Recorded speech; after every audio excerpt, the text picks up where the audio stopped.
लिख रहा हूँ मेरे अल्फाज, पाकिस्तान और ईरान को लड़वाने की कोशिश की जाएगी, फिर पाकिस्तान सऊदीया को लड़वाने की कोशिश की जाएगी, फिर पाकिस्तान और अफगानिस्तान को लड़वाने की पूरी हद्दुल वसा कोशिश की गई। आपके मीडिया पे बैठ के आप मुस्लिम ममालिक के खिलाफ बकवास कर लें, लोग कहेंगे बल्ले बल्ले बल्ले पाकिस्तान की सालमियत की बात हो रही है। ज़रा सा इंडिया, अमेरिका और इसराइल के खिलाफ बात करें ना तो कहेंगे हेट स्पीच फैला रहे हैं या आप नफरत फैला रहे हैं। ये इस तरीके के यहूदियों की औलादें बैठी हुई हैं जो हमें आकर रोक रही होती हैं।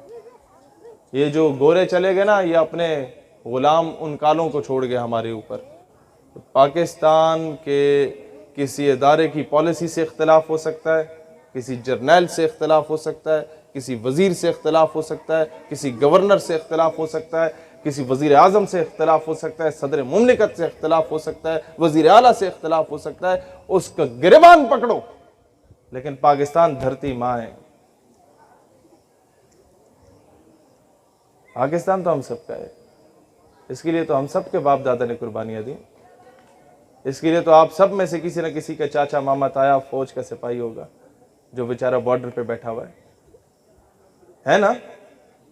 आप सबके खानदान में कोई ना कोई इस तरह का फौजी होगा, कोई पुलिस वाला होगा जो बेचारा वो कराची के ये इतनी सख्त गर्मी में लोग बेहोश हो रहे होते हैं और वो चौक चौराहे पे खड़े होके लोगों को राह दिखा रहा होगा, लोगों से आके बातें सुनाते होंगे, वो खामोशी से सुन लेता होगा कि चलो यार मैं कौम की खिदमत कर रहा हूँ। हम उसे ताने देते हैं कि तुम 20,000 के पीछे ये कर रहे हो।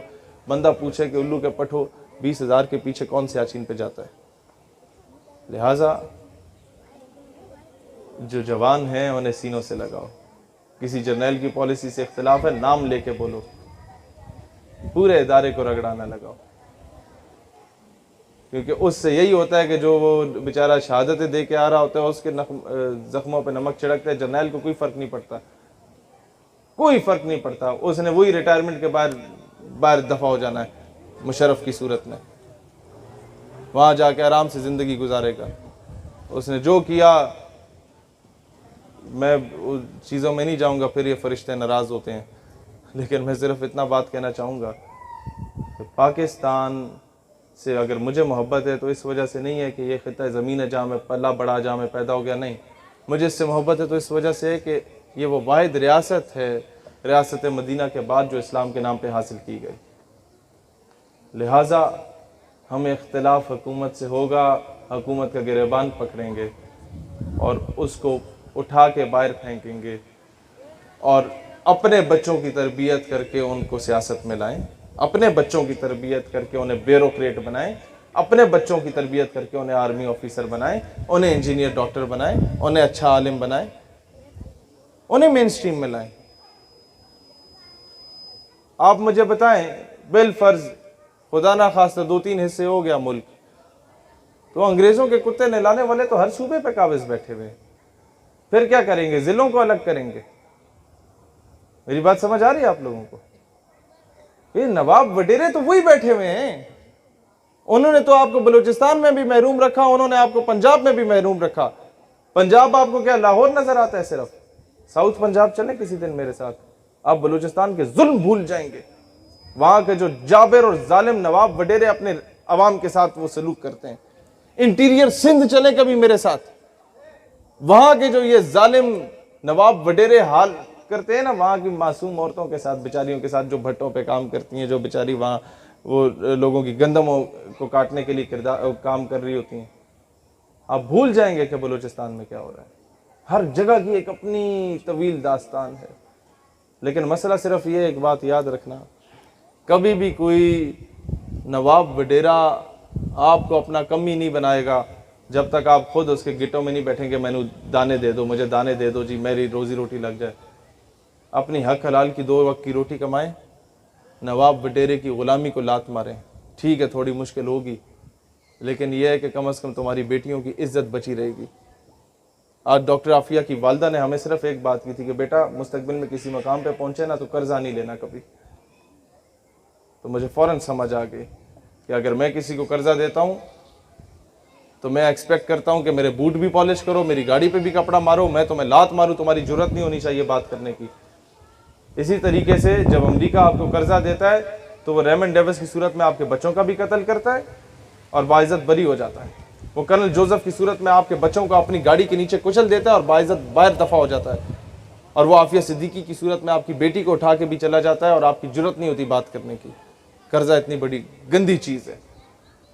तो मुल्क की सतह पे कर्जा ना लेना, ये हम हुकूमत से इम्प्लीमेंट करवाएंगे, लेकिन ये नवाबों वडेरों की गुलामी से निकलना ये आप लोगों पर है।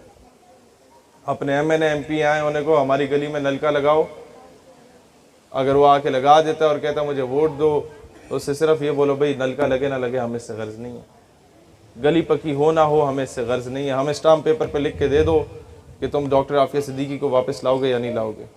मुझे बताया ना, कौम की इज्जत जो है, मैं आपसे बहुत सिंपल सी मिसाल देता हूँ।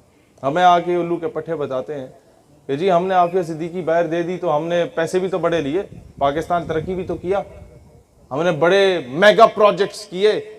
बंदा आपसे बोले जी अपनी बेटी मुझे दे दो, मैं उसके साथ जुल्म ज्यादती करूं और तुम्हें मैं 2 करोड़ दे दूं, तुम्हारे पास तो 2000 भी ना हो, और आप 2 करोड़ का बड़ा बंगला ले लें, गाड़ी ले लें, सारा कुछ कर लें, ऐशी करें, क्लब्स बार्स में जाएं, तो क्या दुनिया आपको इज्जतदार शहरी कहेगी?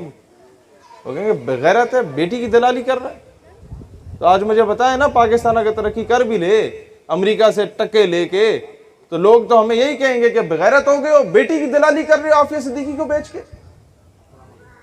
अफसोस की बात यह है कि आपके कराची से उसको उठाया गया डॉक्टर आफिया सिद्दीकी को, लेकिन दुख इस बात का है कि कराची ने वो रिस्पांस नहीं दिया। रिस्पांस तो मुझे दुख है कि पाकिस्तान ने पूरे कोई नहीं दिया। उम्मत मुस्लिमा का मामला है। उनकी वालदा कहती हैं, मैं आखिरी बात करके इजाज़त चाहता हूँ, बारिश का भी वक्त है। उनकी वालदा कहती हैं कि आफिया सिद्दीकी को रसूलुल्लाह अलैहि सलाम की ज़ियारत नसीब हुई तो वो रो पड़ी, या रसूलुल्लाह कब तक मेरा इम्तिहान लेंगे, कब तक मेरा इम्तिहान होगा? उन्होंने कहा बच्चे तुम्हारा इम्तिहान हो गया, तुम तो पास हो। कहते हैं कैसे पास हूं, ये तो मुझ पे जुल्म कर रहे हैं, अदालतों में नंगा करके पेश करते हैं और कहते हैं कि कुरान पाक के ऊपर चल के आओ। अमेरिका में कब तक इम्तिहान होगा? किसका इम्तिहान हो रहा है? अगर मेरा इम्तिहान में मैं पास हूं, तो रसूलुल्लाह अलैहिस्सलाम ने फरमाया कि उम्मत का इम्तिहान है, ये उम्मत जागेगी कि नहीं जागेगी। अगर ये उम्मत बेटियों पे नहीं जागती ना, तो फिर भूल जाओ ये कल हमारे घर में भी आके अमेरिका दस्तक देगा। ये जरा से पड़ोस में 4-5 किलोमीटर के फासले पे डॉक्टर आफिया सिद्दीकी का घर है, वहां तक दस्तक दे सकता है ना। हम कुछ भी नहीं है, यहां भी दस्तक दे सकता है। आओ बेटियां पेश करो, क्या करोगे? बात वहीं पर आके खत्म होगी। हमीयत नाम था जिसका गई तैमूर के घर से, बात वहीं पर आके खत्म होगी कि बेच के हम कहेंगे मौलाना साहब दुआ कर दें कौम की बेटी वापस आ जाए। वजीर आजम भी दुआ कर रहा होगा, मैं भी दुआ कर रहा हूँ। बंदा कुर्सी है तुम्हारी, ये जनाजा तो नहीं है, कुछ कर नहीं सकते तो उतर क्यों नहीं जाते? अल्लाह वतन को जो मेरे लूट रहे हैं, ये कौम के गद्दार हैं, मर क्यों नहीं जाते?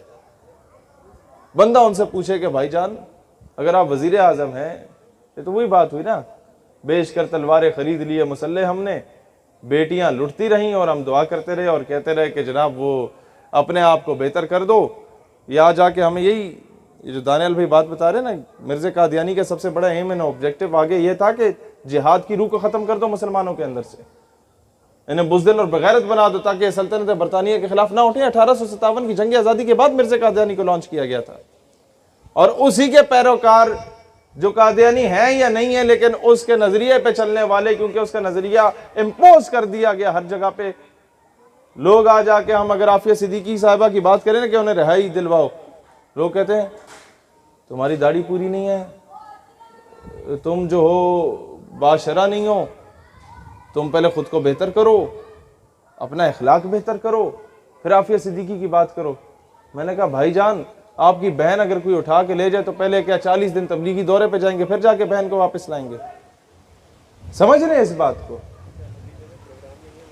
लिहाजा हर बंदा, आप अगर आलिम हैं आप अपना रोल प्ले करें, आप अगर स्पोर्ट्समैन हैं आप अपना रोल प्ले करें, आप अगर लिखारी हैं अपना किरदार अदा करें, आप अगर किसी महकमे में आप अपना किरदार अदा करें, आउट ऑफ द वे जाके आपने अपना रोल प्ले करना हो, अपने मुल्क के लिए करें। जहाँ नज़र आ रहा हो कि कोई गद्दारी हो रही है तो खड़े हो जाए, नौकरियां ना बचाएं, कह देंगे जनाब हमारी बेल्ट ये हाजिर है, मुल्क की इज्जत को नहीं बेचेंगे, कह दें जी ये हमारे रैंक्स हाजिर हैं, बस मजीद कौम की बेटियां नहीं बेची।